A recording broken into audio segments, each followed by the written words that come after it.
ॐ सहनाववतु सहनौ भुनक्तु सह वीर्यं करवावहै तेजस्विनावधीतमस्तु मा विद्विषावहै। ओम शांति शांति शांति। सभी को बहुत बहुत प्रणाम है, आशीर्वाद है। हम चर्चा कर रहे थे अष्टांग योग की, और अष्टांग योग में यम नियम का जो परिणाम है, उसकी जो परिणति है, उसका फल क्या है, उसका प्रभाव क्या होता है। यम नियम का जब हम पालन करते हैं, अपने जीवन में उतारते हैं उसको, तो उसका प्रभाव तो ज़रूर होना चाहिए। तो उसका प्रभाव क्या होता है, उसके विषय में चर्चा चल रही थी। और यह चर्चा चल रही थी कि अहिंसा के विषय में, अहिंसा प्रतिष्ठायाम क्रिया तत्सन्निधौ वैरत्यागः और सत्य प्रतिष्ठायाम क्रिया फलाश्रयत्वम, दोनों ही सूत्रों को हमने पढ़ लिया था। आज हम तीसरा सूत्र पढ़ेंगे, अस्तेय प्रतिष्ठायाम सर्वरत्नोपस्थानम। बहुत सुंदर यह सूत्र है, और निश्चित रूप से हमको अपने जीवन में अस्तेय का पालन जरूर करना चाहिए।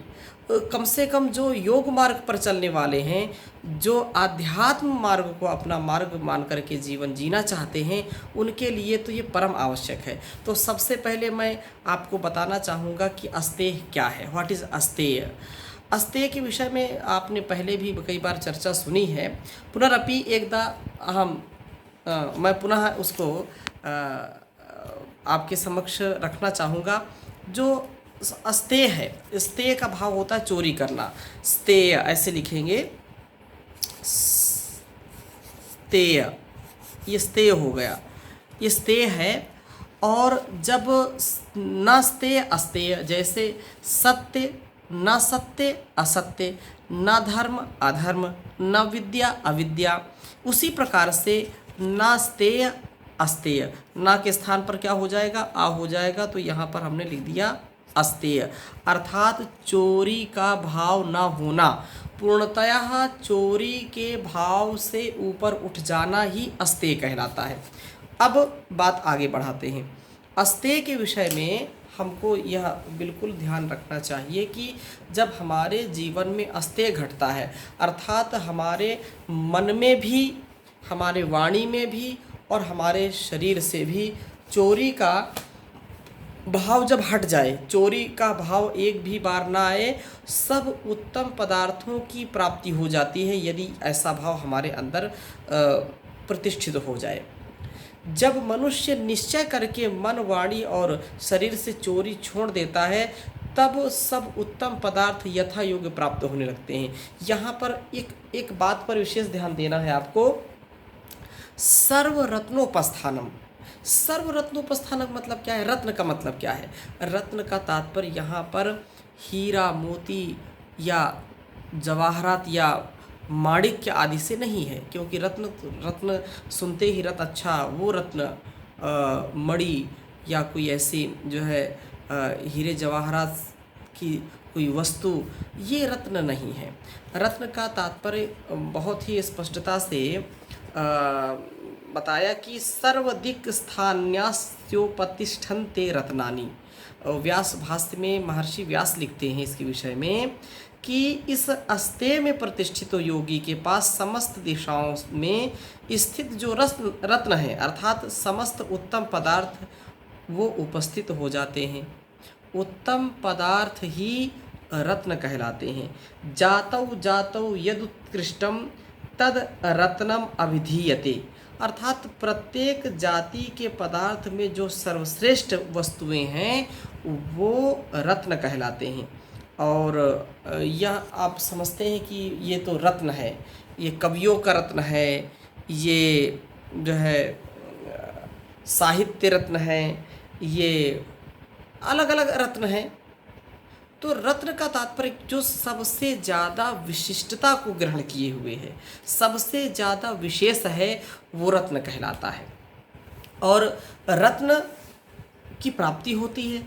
अब दूसरा प्रश्न उठता है कि जब योगी है उसको रत्न की क्या आवश्यकता है? तो वहाँ पुनः स्पष्टता से इस बात को समझना चाहिए कि रत्न का तात्पर्य जो योगी का जीवन व्यतीत करता है, अस्तेय का भाव मन में रखता है, तो चारों ओर से लोग उसके प्रति आकर्षित होते हैं और उसको उत्तम पदार्थ, उसको आवश्यकता अनुसार उसको जो चाहिए वो मिलता है। जैसे अब वो क्योंकि योगी है तो उसको भोग की सामग्री नहीं चाहिए, उसको भोग बिल्कुल चाहिए ही नहीं, इसलिए योगी जो होगा तो ये योग का ही सामान उसको प्राप्त होगा। तो रत्न की जो यहाँ पर बात कही है, हमको यही बात समझनी चाहिए कि जो दिव्य गुण हैं, दिव्य गुण कर्म स्वभाव हैं, योगी को उनकी प्राप्ति होने लगती है और उसके अंदर भोग की समाप्ति हो जाती है। अतः यहाँ पर यह बात कही कि जो भोग विलास, व्यक्ति जितना भोग विलास युक्त जीवन जीना चाहता है उतना लौकिक वस्तुओं की, लौकिक सुख की कामना उसको होती है। लौकिक सुख की कामना वाला व्यक्ति कभी भी सुखी नहीं रह सकता। क्षणिक सुख उसको मिलेंगे लेकिन उसको आत्मिक सुख नहीं मिल सकते हैं। इसलिए योगी जब ऐसे भाव में जीता है, अस्तेय की प्रतिष्ठा अपने अंदर कर लेता है, तो उसको जो जो भद्र है, जो भी कल्याणकारी है, जो भी दिव्य है, वो सब मिलते हैं। दिव्य मनुष्यों से उनका आश्रय उसको बना लेते हैं और दैवी जो संपद है, दैवी जो गुणों से युक्त इस संसार में जो कुछ भी है वो सब उसका आश्रय बन जाते हैं। इसलिए यहाँ पर कहा कि अस्तेय प्रतिष्ठायाम सर्व रत्नोपस्थानम। अगली बात बहुत सुंदर बात कही है कि जो इसमें एक और चीज़ मैं जोड़ देना चाहूँगा, ईश्वर की ओर से ज्ञान, विज्ञान, बल, आनंद आदि मनुष्यों की ओर से श्रद्धा उस योगी को मिलती है। मैंने जैसे कहा दैवी चीज़ें भी मिलेंगी जो अस्तेय का पालन करेगा और भौतिक चीज़ें भी मिलेंगी। और भौतिक चीज़ में क्या है, जैसे जो यहाँ के लोग हैं, मनुष्य हैं, तो वो श्रद्धावश उस योगी के पास आते हैं, उसको भोजन, वस्त्र और जो भी उसको अच्छी अच्छी चीज़ें हैं वो उसको देते हैं। तो वो भी एक प्रकार से रत्नोपस्थान है और दैवी संपत्ति तो उसको मिलती ही है। इसलिए इसको हमको ऐसे समझना चाहिए। ब्रह्मचर्य प्रतिष्ठायाम वीर लाभः। वीर लाभः अर्थात वीर शब्द सुनते ही हमारे अंदर एक बात आती है कि जो वीर एक धातु है उसकी हमको प्राप्ति होती है, अर्थात उसका हमको लाभ मिलता है। यह थोड़ा सा संकुचित अर्थ है, ये भी अर्थ है, सत्य है, लेकिन ये थोड़ा संकुचित अर्थ है। हमको और थोड़ा सा विस्तृत इसको समझना चाहिए कि जब ब्रह्मचर्य का जो है हम पालन करते हैं तो ब्रह्मचर्य की पूर्ण स्थिति होने पर योगी को जिस सामर्थ्य की प्राप्ति होती है वह अप्रतिघ अर्थात न दबने वाले अप्रतिहत अपराजित गुणों को बढ़ाता है और वह ब्रह्मचर्य की प्रतिष्ठा वाला सिद्ध योगी शिष्यों में ज्ञान धारण कराने में समर्थ हो जाता है। ब्रह्मचर्य का पूर्ण रूप से पालन करने पर शारीरिक एवं बौद्धिक बल बढ़ता है, जिसको वीर शब्द से यहाँ परिभाषित किया है। मन, वाणी तथा शरीर से संयम करके ब्रह्मचर्य का पालन करने वाले व्यक्ति का दो प्रकार का बल बढ़ता है, एक शारीरिक बल बढ़ता है, दूसरा बौद्धिक बल बढ़ता है। इनके बढ़ने से मनुष्य आनंद में रहता है, उसको कभी भी दुख अनुभव नहीं होता है और वो यदि लोक में दुख होता भी है तो उसको सहन करने का सामर्थ्य उसके अंदर आ जाता है। और थोड़ा सा प्रयास करते हैं। ब्रह्मचर्य के सेवन से यह बात होती है कि जब मनुष्य बाल्यकाल से या बाल्यावस्था में जब विवाह न करे और वो उपस्थ इंद्रिय को संयम में रखे, वेद आदि शास्त्रों को पढ़ता पढ़ाता रहे और जो है विवाह के पश्चात ऋतुगामी बने। ये महर्षि दयानंद जो लिखते हैं उसको मैं पढ़ रहा हूँ आपके सामने। उन्होंने कहा कि ये इस सूत्र की व्याख्या करते हुए उन्होंने कहा कि ब्रह्मचर्य सेवन से यह बात होती है कि जब मनुष्य बाल्यावस्था में विवाह ना करे, उपस्थेंद्रिय का संयम रखे, वेद आदि शास्त्रों को पढ़ता पढ़ाता रहे, विवाह के पीछे ऋतुगामी बना रहे और पर स्त्री गमन आदि व्यभिचार को मन कर्म वचन से त्याग देवे, तथा 2 प्रकार का जो है वीर्य अर्थात बल बढ़ाता रहे, एक शरीर का बल बढ़ाता रहे, दूसरा बुद्धि का। उसके बढ़ने से मनुष्य अत्यंत आनंद में रहता है। ये महर्षि दयानंद ऋग्वेद आदि भाष्य भूमिका में उपासना विधि में लिखते हैं। अब इसको थोड़ा समझने का प्रयास करें कि ब्रह्मचर्य की व्याख्या व्यास मुनि ने जो की है तो स्पष्ट किया है कि उपस्थेंद्रिय का संयम करना ब्रह्मचर्य है। यद्यपि ब्रह्म का अर्थ वेद भी है, परंतु यहाँ सब गुणों का आश्रय होने से वीर है। वीर इस शरीर का राजा है, अतः उसकी सुरक्षा करना अत्यंत आवश्यक है। इसका पतन अथवा असुरक्षा का कारण काम वासना का दमन करना है। अतः काम वासना से बच करके वीर रक्षा करने के लिए जो है अनेक प्रकार से हमको बचना चाहिए। आप सब समझदार हैं। थोड़ी सी चर्चा और करूँगा क्योंकि ये परम आवश्यक है। यद्यपि वैदिक जीवन पद्धति में ब्रह्मचर्य सूक्त की जब हमने चर्चा की थी, अष्टांग योग पर हमने चर्चा की थी, तो ब्रह्मचर्य को अधिक समझना है तो आप उस पर आप YouTube पर सर्च कर सकते हैं और ब्रह्मचर्य के ऊपर लगभग मैंने 32 घंटे चर्चा की है। तो ब्रह्मचर्य क्या है उसको ठीक ठीक वहाँ समझना, लेकिन थोड़ा सा संकेत मैं ज़रूर करना चाहूँगा। आप रोज़ मंत्र पाठ बोलते हैं कि तेजोअसि तेजो महि देहि, वीर्यमसि वीर्यम महि देहि, और सहना भवतु में भी आप बोलते हैं कि सहना भवतु सहनौ भुनक्तु सह वीर्यम करवावहि। तो वीर शब्द जो आता है वो चाहे स्त्री हो या पुरुष हो, दोनों के लिए आता है, क्योंकि शूरवीर विक्रांतौ, जो हमारे शरीर में उत्साह बढ़ाता है, हमारे शरीर की पुष्टता को बढ़ाता है, वो वीर शब्द से कहा जाता है। और एक धातु जो वीर है वो तो सब में पाई ही जाती है। तो ये कभी भी ऐसा मन में विचार ना आए कि यह कोई स्त्री या पुरुष को विभाजित करके ऐसी चर्चा हो रही है। इसमें दोनों सम्मिलित हैं, चाहे स्त्री हो या पुरुष हो।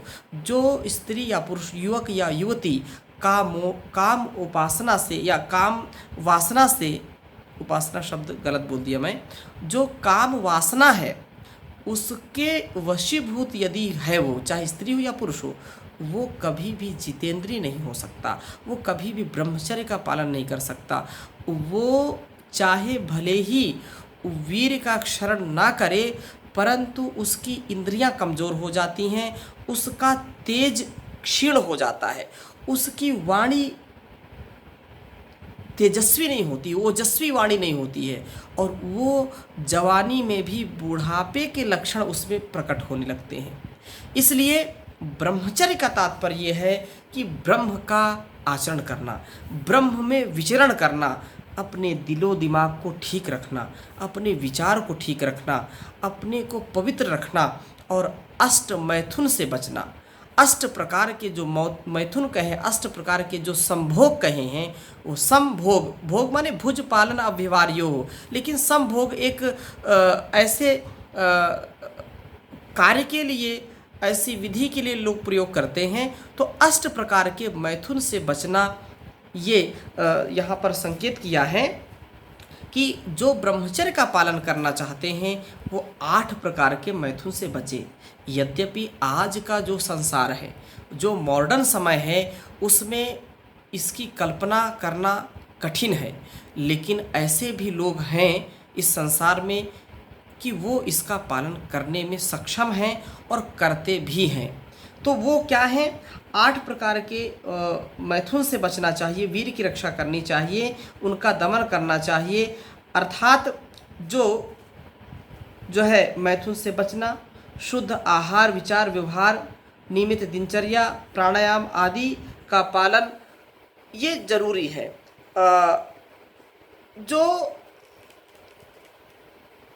वीर की रक्षा में आनंद और जो है नाश करने में दुख की प्राप्ति जाननी चाहिए, ऐसा जो विचार करते हैं तो वो निश्चित रूप से जितेंद्रीय होते हैं, वो वीर्यवान होते हैं और शरीर में सुरक्षित वीर रहता है।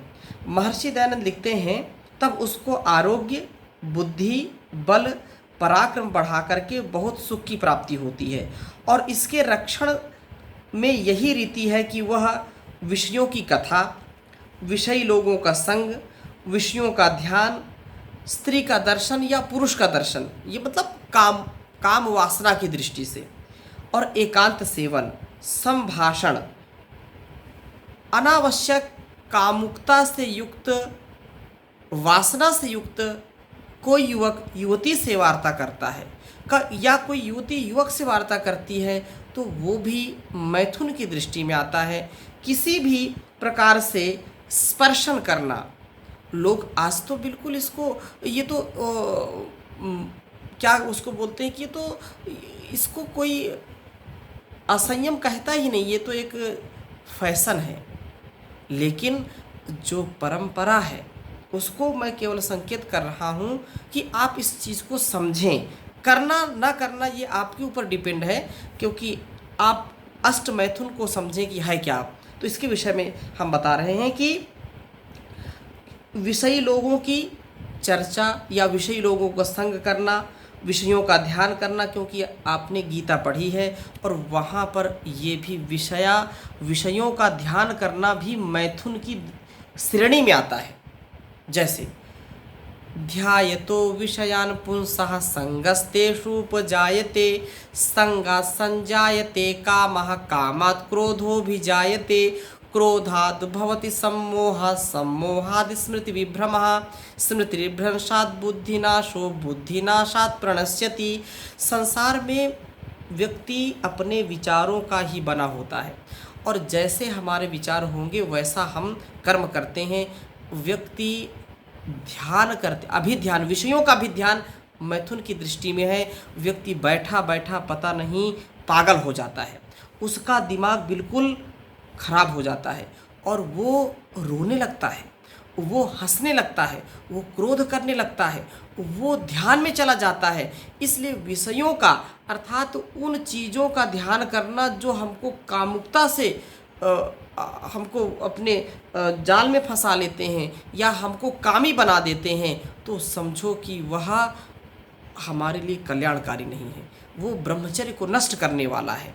ब्रह्मचर्य जरूर नष्ट होगा यदि हम विषयों का ध्यान करेंगे अथवा विषयी लोगों के साथ रहेंगे, उनका संग करेंगे, तो कभी ना कभी उसकी चर्चा करेंगे तो हमारा भी जो है वो मस्तिष्क जरूर गड़बड़ करेंगे। और विषयों की कथा, विषयी लोगों का संग करना, विषयों का ध्यान करना तथा कामुकता से स्त्री पुरुष का या पुरुष स्त्री का जब दर्शन करता है तो वो भी ऐसी स्थिति है। तथा एकांत सेवन करना, संभाषण करना, परस्पर चर्चा करना, उनके साथ खेलना, स्त्रियों का पुरुषों के साथ खेलना, पुरुषों का स्त्रियों के साथ खेलना। अब ये तो बड़ी विडंबना है, आज तो कुश्ती भी स्त्री पुरुष की होती हैं, तो इसको क्या कहेंगे। तो केवल मैं संकेत कर रहा हूँ, बाकी आपकी इच्छा के ऊपर निर्भर करता है। तो उसका स्पर्श करना आदि कर्म से ब्रह्मचारी लोगों को पृथक रहना चाहिए, अलग रहना चाहिए। उत्तम शिक्षा और पूर्ण विद्या को प्राप्त हो करके जिससे उनका शरीर वीर्यवान हो, वो शक्तिमान बने, बुद्धिमान बने।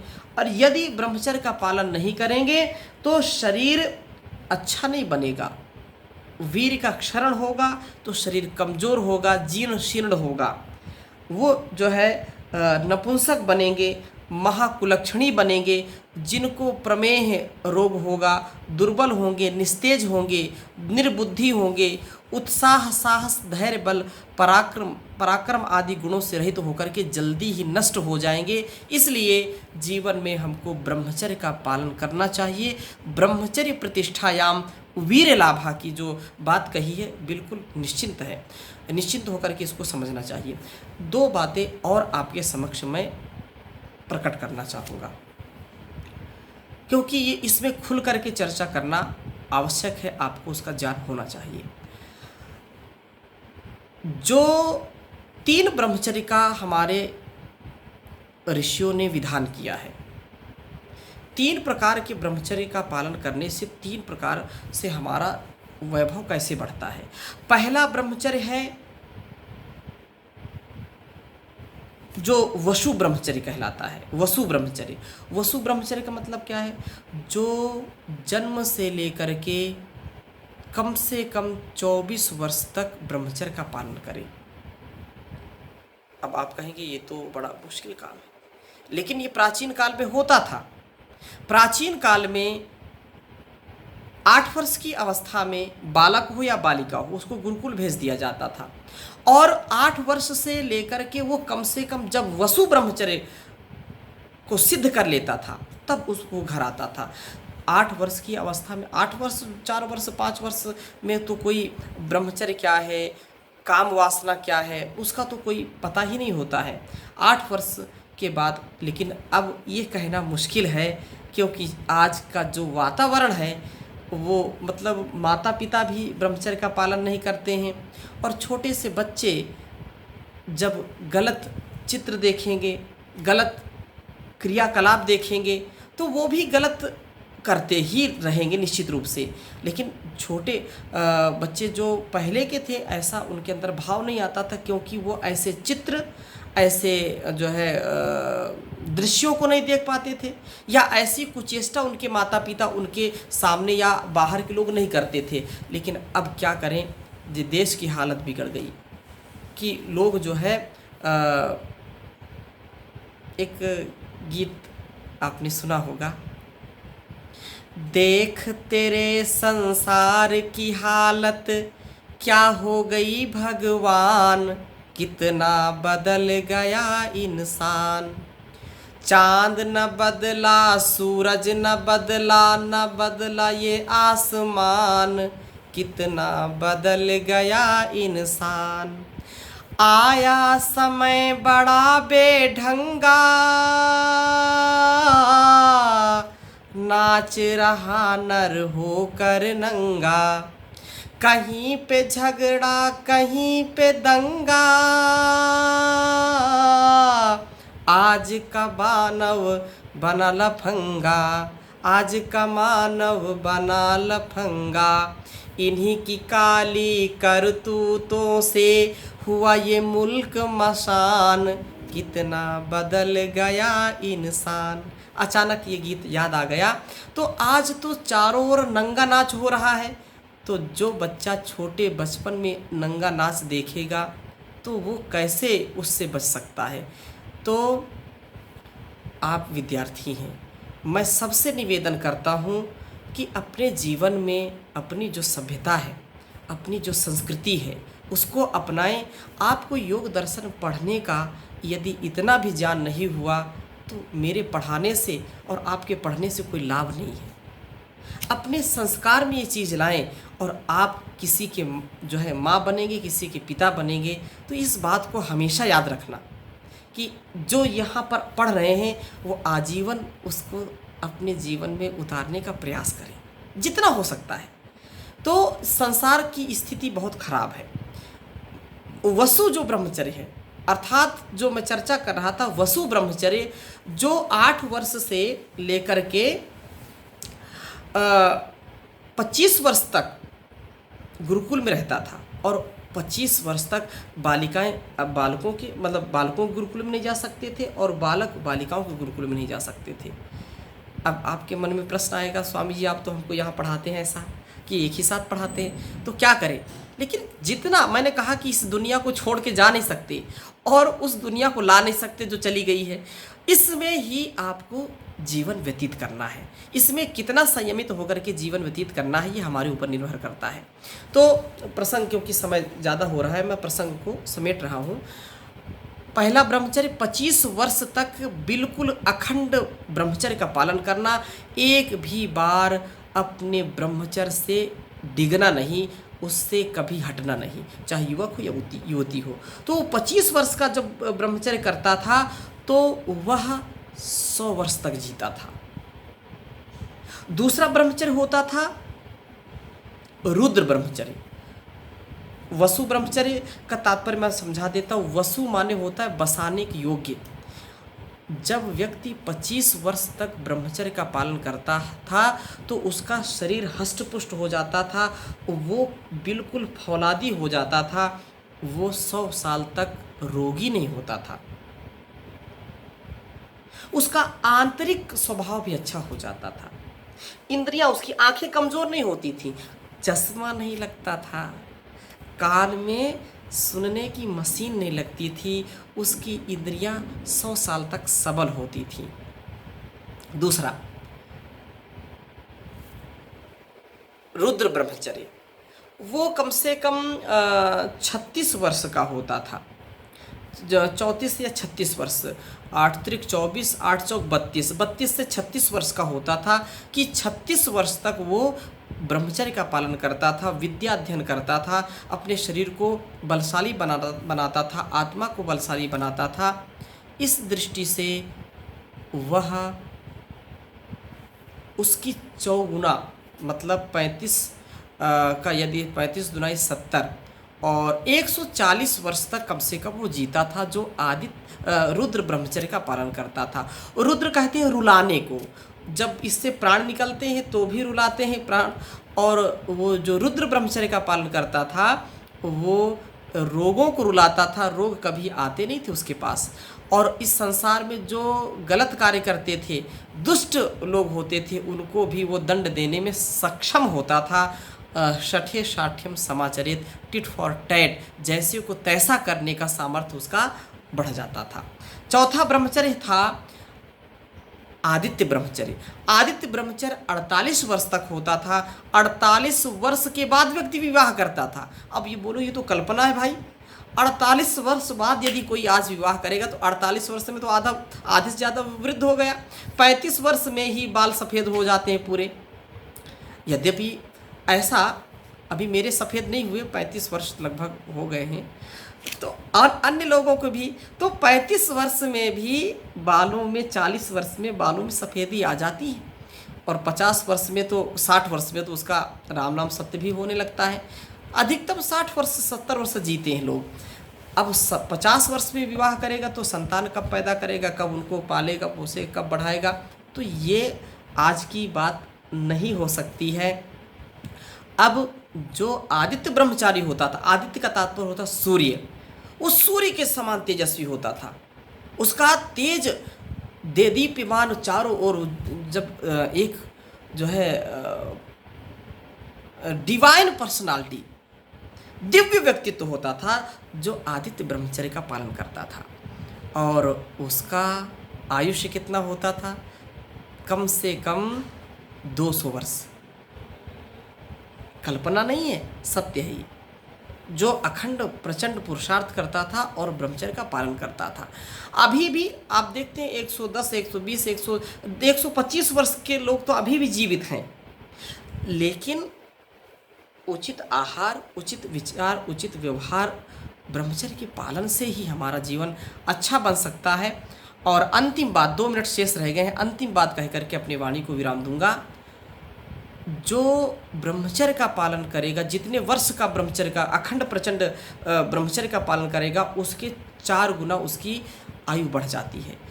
एक व्यक्ति, किसी पाश्चात्य कोई विद्वान था, अरस्तु था या कोई था, अरस्तु ही शायद था, उनसे किसी ने पूछा कि आप ब्रह्मचर्य की बड़ी चर्चा करते हैं, तो ब्रह्मचर्य का कब पालन करें? जो गृहस्थी लोग हैं, जिनका विवाह हो गया है, वो कैसे गृहस्थ में रह करके ब्रह्मचर्य का पालन करें?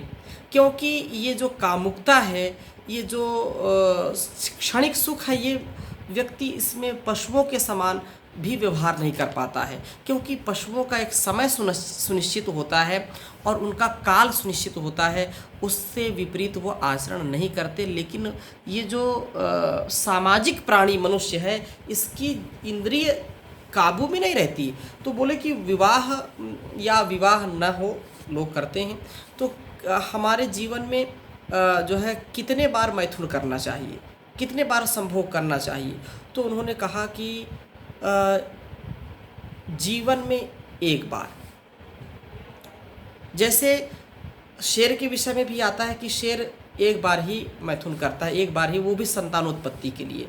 तो उन्होंने भी, जो पाश्चात्य विद्वान हैं, उन्होंने भी शायद कहा कि एक बार मनुष्य को जीवन में करना चाहिए संतानोत्पत्ति के लिए। तो फिर बोले उससे मन ना भरे या उससे कार्य ना चले तो बोले 2 बार कर लें जीवन में, और 2 बार अगर ना काम चले तो बोले 4 बार कर लें, तो 3 बार कर लें। फिर बोले अगर उससे भी कार्य ना चले तो बोले वर्ष में 1 बार करें, वर्ष में 1 बार करने से भी कार्य ना चले तो बोले कि 6 माह में, बोले 6 माह में ना चले तो बोले 1 माह में, 1 माह में ना चले तो बोले कि उसको दुकान से जा कर के कफन ले आना चाहिए, दुकान में जा कर के वो कफन ले आए और अपने सिराहने पर रख ले वो, और फिर जो मनाए वो करे। कहने का आशय ये है, मैंने बात बड़ी बता दी क्योंकि ये कर्तव्य है, गंभीर ये समस्या है। ये आदर्श नहीं जो मैंने बताई थी, ये ठीक नहीं है, क्योंकि हमारे ऋषियों ने तो अपने जीवन को श्रेष्ठतम जिया है और जीवन में संतानोत्पत्ति के लिए ही संभोग किया है। संतानोत्पत्ति क्योंकि एक यज्ञ है, अगर ऐसा यज्ञ न होता तो आज न मैं होता, न आप होते, न संसार होता। इस दृष्टि से हमको संयमित जीना है, समुचित जीवन जीना है। तो आज की कक्षा में मैं यहीं तक चर्चा करूँगा, शेष चर्चा अगली कक्षा में करूँगा। ओम शांति शांति शांति। ओम श्री गुरुभ्यो नमः।